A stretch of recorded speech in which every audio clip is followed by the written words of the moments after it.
So for anyone that knows me, they pretty well know that I'm a huge Castlevania fan.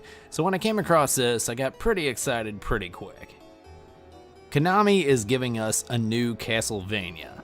Yes, I'm pretty shocked by this, but unfortunately, it's not all great. Konami just released their closed beta of Castlevania Grimoire of Souls. Now, while I'm certainly happy to see that Konami is heading up this, yeah, so it's not everything we had expected it to be. Or maybe we do, seeing as how Konami's kind of turned around the past few years. So anyway, yeah, the new game is going to be for the iOS only. And as for now, it's only going to be released in Japan. Now luckily, it is a side-scroller, and it's apparently going to be in the vein of a Metroidvania.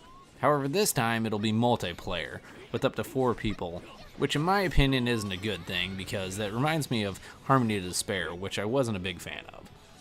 This time around, we're going to be looking at a game that it's in the 2.5D, as people have been calling it lately. Graphically, I'm fairly impressed with it. As far as I'm concerned, it's kind of a double-edged blade on this one. I hope it does well because I want to see Konami get back into doing video games.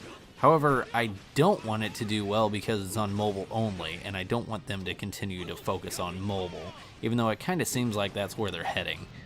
The story is your basic Castlevania game. Dracula's been destroyed, and yeah, so something happens where Dracula's coming back. Shocker. The game will have characters, Genya and Lucy. However, apparently, fan favorites will be coming back as Alucard, Simon, Charlotte, Shinoa, Maria, and Soma Cruz. So after watching a decent amount of gameplay, yeah, I would definitely like to check this game out. I don't know that I would necessarily think it's the greatest Castlevania I ever played, but it's definitely something that I want to see. Yeah, so what do you guys think? Is this something that you'd play? Is this something that you'd like to see a port of, possibly on the Switch, which I think would probably be a good home for it, seeing as how it's a mobile-only game right now? So let me know what you all think in the comments section. I definitely want to see it, but I'm not sure that this is going to be the Castlevania game that we want, especially with it being on a mobile platform only. However, I am very excited to see that Konami's dipping their toe back into the Castlevania series. They've probably seen how well that Bloodstain is doing, and they probably want to get in on that moneymaker, which they own the rights to it, so hey, let's go for it. So as usual, I'll let the game play on so you guys can get a better feel of what the game's like. And yeah, so if you guys have an iOS device and don't mind making a Japanese account, you might be able to play this for yourself.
行こう。